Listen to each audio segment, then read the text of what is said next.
A scholarship recipient student named Ray had just arrived at Clemson University, South Carolina. Upon arrival at the dormitory, he became acquainted with Daniel, his soon-to-be roommate. Same as Ray, Daniel also joined Clemson's football club, which was led by Coach Tommy Bowden. One of the unique traditions for new Clemson players is they must run up and down the spectator stands, which are quite high, and after that, they would touch a statue called Howard's Rock, a statue that the players always touch before competing. After that, Ray starts doing the exercises given by his coach. The strict training portion often made Ray feel cramped all over his legs, even when he was attending classes. He hadn't fully adapted to the tight schedule of lectures and training. He was tired all the time and often lost focus. One time, he was blamed by his coach after losing his focus during training.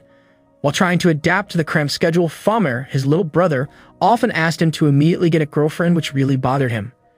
One time, during training, Ray asked permission from one of the coaches to leave the training early because he had to pick up a book, but one of the coaches, Coach Brad, didn't allow it because the training had been made so as not to bother the students' daily activity. Coach Brad then told Ray that he had to be able to make the best of his time like the seniors. Ray was forced to follow the coach's words, especially since he was told that his scholarship could be revoked if he could not get good grades in class and on the field. After the training ended, Ray left in a hurry to the bookstore to pick up his book, but unfortunately, the bookstore closed right when he just got there. He wasn't allowed in, but luckily, another staff named Casey let him in and took his book. With just a little chat, Ray immediately liked Casey, who apparently also liked sports. Besides being Clemson's bookstore keeper, she was also a part-time sports reporter. In the next training, the players do one-on-one to test their strength. It was Ray's turn to step forward to test his strength against Keller, a senior player. Ray managed to beat Keller. The defeat made Keller irritated. In the evening, Ray attended a party with his friends. At the party, he saw Keller, who came with Casey. In the middle of the party, Keller bullied one of the new kids and asked him to get him a drink. Ray took the initiative to give his drink, which actually made the atmosphere tense. Not wanting to cause a commotion, Casey took Keller away from there. The next day, Ray was in the same class as Casey. Suddenly, knowing Casey was daydreaming in the middle of the class, the professor asked her to answer the question on the board. Seeing Casey's answers and the other students had not satisfied the professor, Ray finally took over to complete the answers to the questions given. After class, Ray approached Casey to apologize because he was afraid Casey would think he was a smartass. Casey also apologized for what Keller did at the party. She then invited Ray to come with her to a club for an event, which Ray immediately accepted. Before leaving, Casey explained that Keller was not her boyfriend, but just a friend from high school. Ray was relieved to hear that. At the weekend, Ray was getting ready to go to the club Casey told him about, but suddenly he got a phone call from Famer. When chatting with Famer, he heard the voice of someone he knew, Jaron.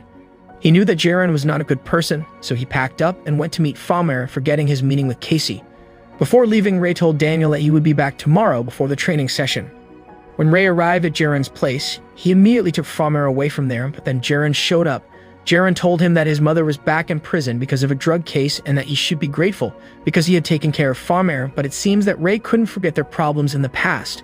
Without saying anything, Ray took Famer to their house. Ray was very surprised to find the house so messed up. Moreover, many things were not there because his mother sold them to buy drugs. Famer said that their mother had left a week ago, but he was not worried because every time she left, she would come back, but not this time. They then went to the prison to visit their mother. There, they met with Stephanie, their mother's lawyer, who told her that their mother had been transferred to the hospital for 30 days of rehabilitation due to drug abuse, and all costs were paid by the government. Soon after, a person named Balaski from Social Services came and told Ray that Famer would stay temporarily at the orphanage while their mother was in rehabilitation. Ray objected and wanted Famer to be taken care of by his family. Balaski didn't mind that if there was a family who wanted to take care of him temporarily, but unfortunately, Ray couldn't name any of his relatives who might be able to take care of Famer. Famer told Ray that he had no problem living at the orphanage, and Ray was convinced to let him go, but just a few steps after Balaski took Famer away, Ray shouted and told Balaski that he would take care of Famer. Balaski said 30 days might be hard without enough help, but Ray was sure that he could do it. When he returned to the dormitory, Ray quietly took Famer to his room, and after making sure everything was taken care of, he immediately went to the meeting room. When he entered, the school committee was giving a speech emphasizing the regulations from National Collegiate Athletics Association, or NCAA, that all players should not accept any gifts from someone, either for themselves or those around them. And if they violated the regulations, their scholarships could be revoked, which meant they would also lose the opportunity to play in the National League. Since bringing Famer to his dorm, Ray could not focus on following the training. Each day after training, he would immediately rush back to the dormitory, which made his friends confused. Since Daniel was in the same room with him, Ray had no other choice but to tell Daniel the truth. When they were talking, suddenly, the dorm supervisor knocked on their door. Ray immediately covered Farmer with a pile of clothes. At night, he made sure that Daniel would promise to keep Farmer a secret. Daniel suggested he tell the others, but Ray refused because of the risk of getting caught. Besides, he would stay there just for a few weeks. Daniel said that he was usually free, so he would be happy to help Ray look after him. Every day, Farmer would be put in a big bag to take to the bathroom. There was one time when they were almost caught by the dorm supervisor, but luckily, Daniel helped to distract the supervisor's attention away. In such difficulties, Ray, who was still in his first semester, still took a lot of extra classes, which according to his professors must be hard to maintain, but Ray felt that it would be a waste if he didn't take advantage of the free classes. Since he didn't want Farmer to just stay in their room every morning, Ray would take him to school by bus, then return to campus to go to class, then later pick up Farmer after training. That way, at least he didn't have to worry about hiding Farmer. That day after class, Ray approached Casey to apologize for their failed weekend plans. Casey then told him that she actually had an interview scheduled, but she was disappointed because the cameraman didn't come. Finally, Ray offered to become an impromptu cameraman. Thanks to that, Casey's interview that day was saved. On the way home, Casey said that Ray was better behind the camera than on the field. Casey said that after looking at Ray's field report, Ray then told Casey that the training schedule, the classes, and a little problem that he was facing made it difficult for him. Before getting off the bus, Casey invited Ray to go to a comedy show next week. Ray happily accepted it. Days after, Ray was getting more and more overwhelmed. He had to take care of his brother, took classes, and went to the training field. One day, he overslept and was late to take the exam because he had to take Farmer to school first. Unfortunately, for the sake of discipline, the professor was forced not to allow Ray to take the exam. Later on the field, Ray also didn't focus on playing as it looked like he didn't do his job well when blocking the opposing players. His coaches scolded him and even said that they had mistakenly given a scholarship to Ray, which they thought was not suitable. As a result, Ray's name did not appear on the player list for the match against Boston. Ray felt disappointed in himself. His failure was not because he was not good enough, but because he was overwhelmed with all his responsibilities. One day, while attending an extra class, Ray was called by Farmer's school. They told him that Farmer always refused to wear school sports uniforms and always skipped school. The problem was that other students were starting to do the same thing. Moreover, Farmer also experiencing difficulties in reading and arithmetic. The school suggested that Farmer do counseling after their mother was released. On the way home, Ray asked Farmer's reason for not wearing the school sports uniform. Farmer replied that he was afraid someone would take his money as he always had when he lived with their mother. Farmer told him that their mother always took money from his shirt pocket, and even when he tried to hide it under the pillow or in his shoes, their mother would find the money. Ray didn't know such a thing happened to his brother. Farmer blamed Ray for leaving him. As an apology for scolding him, Ray then gave a Clemson glove to him. Farmer then mentioned Ray's plan to go with Casey, and Ray somehow said that he wouldn't go. Farmer immediately guessed that it was thanks to him and then suggested Ray ask for Daniel's help to watch over himself so that he could go with Casey. Ray said that he didn't want to be a burden for Daniel, but he also wanted to meet Casey. When he tried to ask Daniel for help, it turned out that Daniel couldn't watch over Farmer alone, even though it was only for a few hours. Ray finally talked about Farmer to the other members of the football team on the advice of Daniel. At first, he was afraid that someone would report him to the coach, but they turned out cool with it and were willing to help. Thanks to that, Ray's date with Casey went smoothly. After they left the stand comedy night event, Casey asked Ray about a child's underwear that Ray accidentally dropped at the campus laundry. Ray was surprised because he unknowingly dropped Farmer's underwear. Casey thought that Ray might already have a child, but Ray immediately denied that and said that he might accidentally bring his brother's underwear from his house.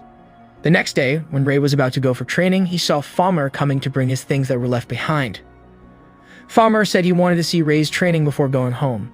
Ray, who felt Farmer had done a dangerous act, especially since the training was about to start, immediately hid Farmer in the player's locker room and covered him with a pile of clothes there. Keller saw strange behavior from Ray and went to look for what Ray was hiding until finally he found Farmer after hearing him sneeze from inside the laundry box. On the field, Keller told Ray that he found his brother and told him to confess about it to the coach or he would tell them. After that, Ray brought Farmer before Coach Tommy and Brad. They were very disappointed with what Ray had done, which could risk the team. They were also disappointed with Ray's decision, who chose to lie rather than be honest with what happened. The only thing Ray said was that he had no other choice. Coach Tommy then ordered Ray to immediately pack up Farmer's things. Farmer tried to apologize, but Ray was too confused about what to do. He didn't want to blame Farmer. He just thought that if his brother obeyed his words, this would not happen to them. His friends told him not to be too hard with Farmer, but that only added up to his anger. The next morning, Ray and Farmer went to the rehabilitation center to meet their mother. Ray hoped that their mother would recover and be able to go home to look after his brother soon, but it turned out that her mother had to do treatment for a few more months to prevent the possibility of relapse. Ray then said that he couldn't look after Farmer anymore or he would lose his scholarship. Upon hearing that, Stephanie advised Farmer to be taken care of by social services and put in the orphanage for the good of everyone. Finally, Ray and Farmer parted ways. But before leaving, Farmer once again apologized to Ray for everything that had happened. Even though he didn't need to take care of Farmer anymore, his mind couldn't let go of his younger brother. When he returned to training, Ray had to face punishment from his coach for hiding Farmer. Daniel and several other players who felt involved in hiding Farmer suddenly joined Ray in serving the punishment. They told the coach that they were involved. Ray said there was no need to do that, but they said being a family means they were going to support each other. After that, Ray met Casey to apologize for lying about what really happened. After telling everything, Ray was afraid that Casey would think of him as a burden, but Casey said that it didn't bother him the slightest. She then asked what would happen to Farmer if later their mother didn't get better. After contemplating what Casey told him, Ray then went to Coach Brad to say his wish to keep Farmer. Ray would accept if later he finally had to be expelled because he was the only person that Farmer had now. At that very moment, Coach Brad took him to pick up Farmer. He then suggested renting an apartment because other coaches might not allow Ray to work since his time for studying would be greatly reduced when he had to be able to maintain his grades if he didn't want to lose the scholarship. On the way, Farmer kept playing with the window and did not behave. Ray then asked the car to be stopped and took Farmer out to talk. He told Farmer that the only one he had now is him and he wanted him to behave so as not to cause any more problems. Their mother wouldn't be around for nobody know how long, so they had to work things out together. After hearing those words, Farmer realized his mistake and behaved. Ray then rented a cheap house for him to live with Farmer. All the repairs were done by himself to save costs. Unfortunately, their house was outside the area where the school bus passed, making Farmer have to walk to school. Their life was slowly getting better. Ray was able to focus on playing football and even started to get closer to Keller. He also began to fix his relationship with Casey by inviting her to eat together at his house. His name also appeared on the player list for the next match against Florida Atlantic.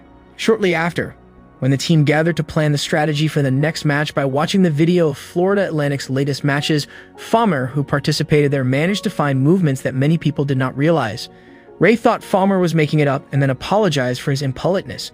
But it turned out that what Farmer said turned out to be true. The coach praised him for mentioning that. The match against the Florida Atlantic went on. Clemson managed to play brilliantly and brought victory in the match. Sniff a couple shots, all right? Let's go. Let's go.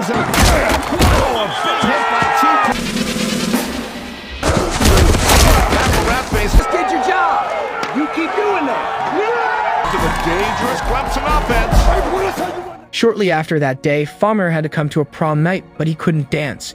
Casey and Ray then taught Farmer, and after that, took him to the event, accompanied by some of their friends. After accompanying Farmer to the prom, Ray and Casey went alone while Farmer was taken home by his friends.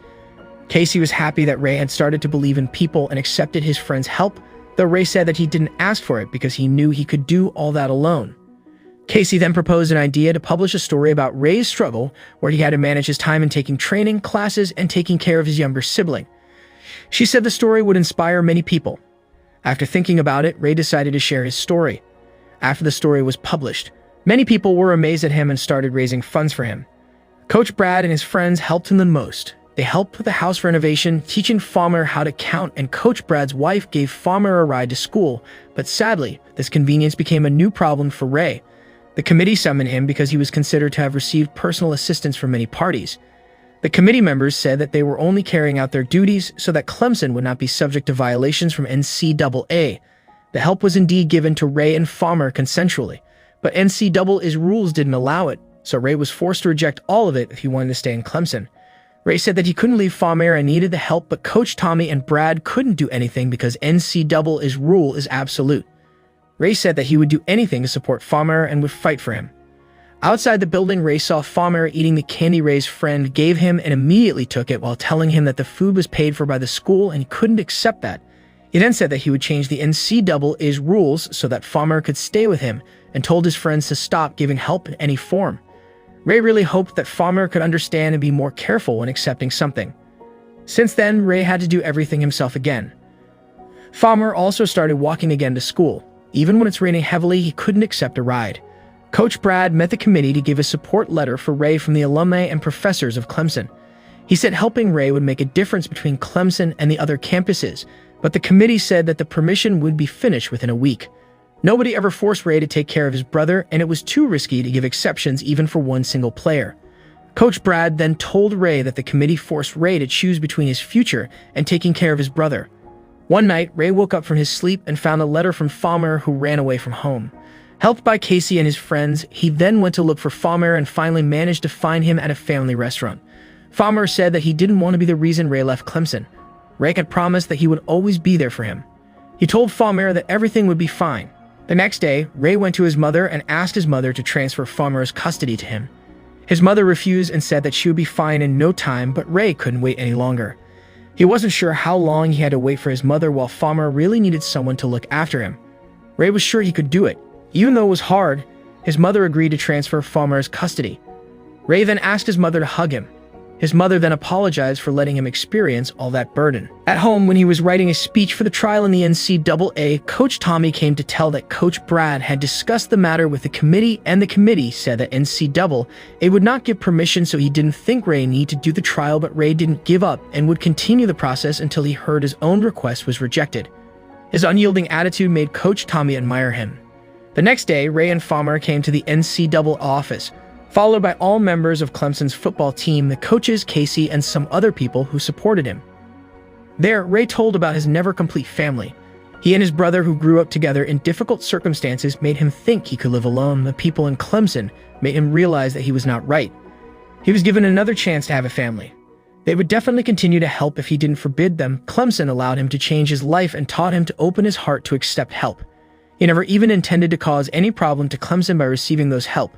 After that, Ray gave Farmer's custody letter to NCAA and said that he couldn't choose between his brother and Clemson because he was the only one Farmer had, while on the other hand, Clemson was also his precious family. NCAA had never gotten a request like this. What Ray submitted was the first time for them. To see the great support Ray got as an athlete and as a brother, finally NCAA accepted Ray's request to be able to accept help from people. Congratulations, son. All donations will be admitted.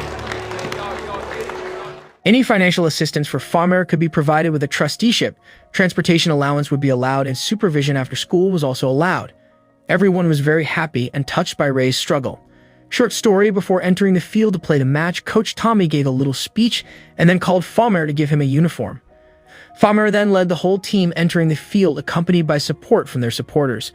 Clemson won with a final score of 27-20. Long story short, Ray managed to complete his bachelor's degree in 3 years and took his master's degree at Howard University.